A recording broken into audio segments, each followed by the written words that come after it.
magaca saxan marka hore ku bilow barnaamijka garashooda ma dhageysata maxaase kula muuqda bismillaahir rahmaanir rahiim magacaygu waa Filis Abshir Guuleed ximin ka tirsan golaha deegaanka degmada Gaalkacyo ee Galmudug ma sha Allah farxad ay tahay maanta in la iga wareysanayo barnaamij in badan la socday oo baraarujin iyo soo dhaweyn mudan oo qaybo badan oo bulshada ka hadla aad iyo aad ugu faraxsanahay waxaana diyaar u ahay inaa wixii karaankayga ah ka qayb qaato soo dhawow way barnaamij waxyaabo badan buu ka hadlaa mawduuca adiga si gaar ah ku soo jiitay wala mawduuca aniga si gaar ah soo jiito in kasto adduunyada dhan isku dhex jirto oo aad ugu faraxsanahay waxyaalaha uu ka hadlo xagga dhiirigelinta dhalinyarada nabadda isdhexgalka bulshada intaba marka ugu horeyso horta markii nabad la helo ayaa nolol la helaa wax aad iyo aad soo jiita maadaama aan qof walba ay naf jeceshahay horta inaan marka nabadda aad uga hadlo ayaa aad u jeclahay waana aad iyo aad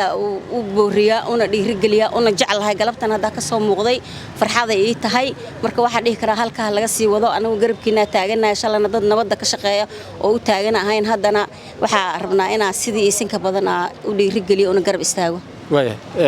deegaanadan Galmudug colaado iyo dhibaatooyin badan baa ka jira isbeddelka cimilada kala saameyn kale muxuu yahay adiga wax sida gaarka ah u dareemayso inuu uga jiraan ama deegaanadan Galmudug dhibaatooyin ku haya wala horta isbeddelka cimilada anagu ma ku xisaabtano horta hadaan nahay Soomaaliya ama gobolka Mudug anaga isbeddelka cimiladu waa kolba xilliyada abaarta iyo xilliyada roobka deetana kama gaashaamana inta badan oo Ilaahay iska aaminsanaanahay Ilaahay baa naga taxadaro gu iyo dayr iyo daraac iyo xaga inta wana siiyay kolna qabow kolna kulayl marka waxyaalaha ugu badan oo saameynta nagu la waxay tahay anaga oo hadda gobolka Mudug nahay qaasatadka Gaalkacyood waa dadka miyiga jooga oo xilliyada roobka Ilaahay barwaaqada siiyo oo rabo Ilaahay in loo xamdiyo ayagu isdila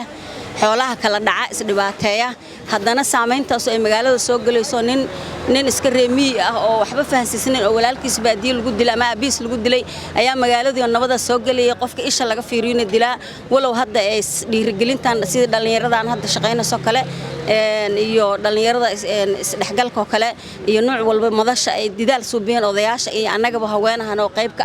ah soo binay haddana wax aad soo jiito barnaamijkan aan u dhageystaa haddii aan meel tuulaa tagtid waa la socotaa barnaamijkii waa dhageysanaysaa oo waxa arkay reemiyiga dhagaha ku hayo wallahi warkan waa run dhahaya wacyigelin balaaran ay tahay waxa kale soo jiito in xilliyada hadda roob ku bilaabanahay oo kale ay dardar galiyaan dhalinyartaan oo ay dardar galiyaan waan xilliyada loo baahan yahay abaaraha dadku way qof meeshada joogta iskuma guuraan biyo kuma dagaalaan daaqna kuma dagaalaan marka xilliyada ay ku soo aadiyaan oo ay shaqeeyaan waa xilliyo aad munaasib u ah haddana aad iyo aad ugu farxay marka aad waxa